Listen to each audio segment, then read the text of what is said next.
A poor 14-year-old boy worked in a small cafe just to survive. One night, he saw an old couple struggling to pay for their food. Even though he was hungry himself, he gave them his last money so they could eat. He thought it ended there, but the next morning, the couple came back, bringing a secret that would change his life forever. Before we dive in, tell us in the comments, where in the world are you watching from? Marcus Carter had never known the luxury of choices. He lived in a part of the city where the sidewalks cracked like promises and the streetlights flickered like dying hope, where every morning meant trading sleep for survival, and the clang of old radiators and the stench of mold became as normal as the ache in his belly when dinner never came.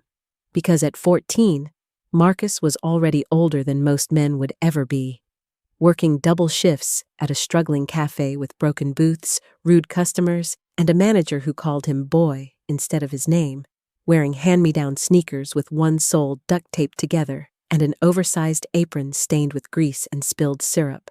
And though the world never smiled at him, Marcus still smiled at others, because his mother had taught him that kindness was the only wealth no one could steal before the sickness took her and left him with bills, grief, and a social worker who spoke in quotas, not compassion.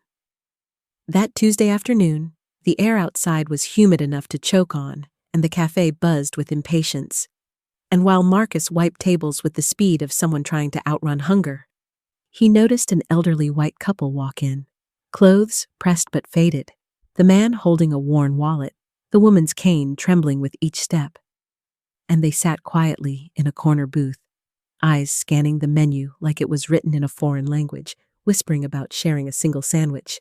But when they approached the register, their hands shook as they counted out change, quarters and dimes, and even a Canadian penny. And the manager was already frowning when Marcus stepped forward, placed the $20 bill he'd saved from skipping every meal that week on the counter, and said, "It's taken care of," even as his own stomach curled in protest, and his pride warned him not to look them in the eye because he wasn't doing it for praise. He was doing it because he knew what it felt like to go hungry with dignity. And as the old woman blinked back tears and the man's lips trembled with disbelief, Marcus turned away before they could say thank you, ashamed of the heat in his own eyes, not knowing that moment, small, silent, selfless, was about to ripple into something so much bigger than anything he could imagine. Because Walter Ainsley, the old man, wasn't poor, not really, but a former Fortune 500 CEO living undercover for a month as part of a challenge his son had dared him to accept, to see if people were still kind when no one was watching, to step away from penthouses and private jets and walk in the shoes of the invisible. And that night, back in his luxurious estate on the hill, Walter sat at a granite kitchen island, sipping $1,000 wine that tasted like ash compared to the boy's sacrifice, haunted by the look in Marcus's eyes. Tired, determined, too wise for 14. And the next morning, Walter returned to the cafe. Not in the dusty disguise, but in his tailored navy blue suit, polished shoes, cufflinks gleaming. And when the manager scrambled to greet him, Walter asked for the boy who paid for his meal. And when Marcus appeared, cautious and already preparing for punishment, Walter extended his hand and said, "You did something yesterday that most millionaires wouldn't," and handed him a business card embossed in gold, offering an opportunity that made Marcus's chest tighten. But fear held him back because the world had taught him nothing came free. So he pocketed the card and said nothing, returning to his duties only to be fired 2 days later for giving a leftover muffin to a homeless vet who had cried after the first bite. And with nowhere left to turn, Marcus walked the 22 blocks to the skyscraper on 6th Avenue, sweat soaking his shirt, heart pounding like a warning drum, and the receptionist barely looked up until Walter himself came down the elevator, hugged Marcus like a grandson, and said, "You kept your humanity when the world didn't," pulling him into a mentorship program that didn't exist until that moment, shocking his board, infuriating investors, But Walter didn't care. He had built empires, but this boy reminded him why he started in the first place. And over the following weeks, Marcus learned everything: finance, communication, confidence, eye contact. Lessons no school had ever given him, sitting in rooms where everyone wore suits and whispered about the charity case. But Marcus never flinched.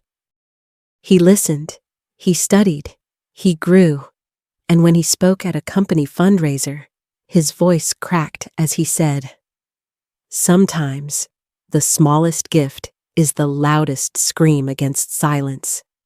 And even the coldest executives stood to applaud because they saw something they'd forgotten: purpose, clarity, truth. And with Walter's help, Marcus launched an initiative to train low-income youth in financial literacy and entrepreneurship, creating a ripple that spread across schools, shelters, detention centers, and every forgotten corner of the city. His story inspiring kids who had stopped dreaming, and by the time he turned 16, Marcus was running operations for a nonprofit that had helped over 1,000 teens escape cycles of poverty. His name featured in magazines, his face on news segments. But he still walked to work, still packed extra sandwiches for kids he passed on the way, still visited the cafe once a month, now under new management, where his photo hung on the wall beneath a sign that read, "Kindness is power." And though some called him a prodigy, Marcus always said, "I'm just a kid who knew what hunger felt like." And when Walter passed away a year later, the city mourned. But his final will left half his fortune to Marcus's foundation, shocking the press, sparking lawsuits from distant relatives who hadn't seen Walter in years.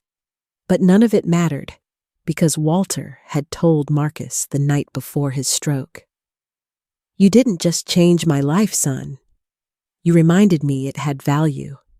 And those words became the mission etched in the nonprofit's new building, built in the very neighborhood where Marcus once slept on benches. And every time a teenager walked through its glass doors, Marcus stood there to greet them, not as a savior, but as a survivor, a peer, a quiet warrior with battle scars no one could see. And when asked why he still worked 12-hour days, still skipped meals to give more, Marcus would smile and say, "Because someone believed in me when I was invisible." And that belief became a movement, a rebellion of kindness in a world drowning in indifference, and the legend of the poor black boy who paid for an old couple's meal grew. But Marcus never let it harden him. He visited schools, foster homes, even prisons, telling his story not to boast, but to build. And when a reporter once asked, "Do you believe one act of kindness can really change a life?" Marcus paused, looked at the plaque behind him with Walter's name on it, and whispered, "It changed mine."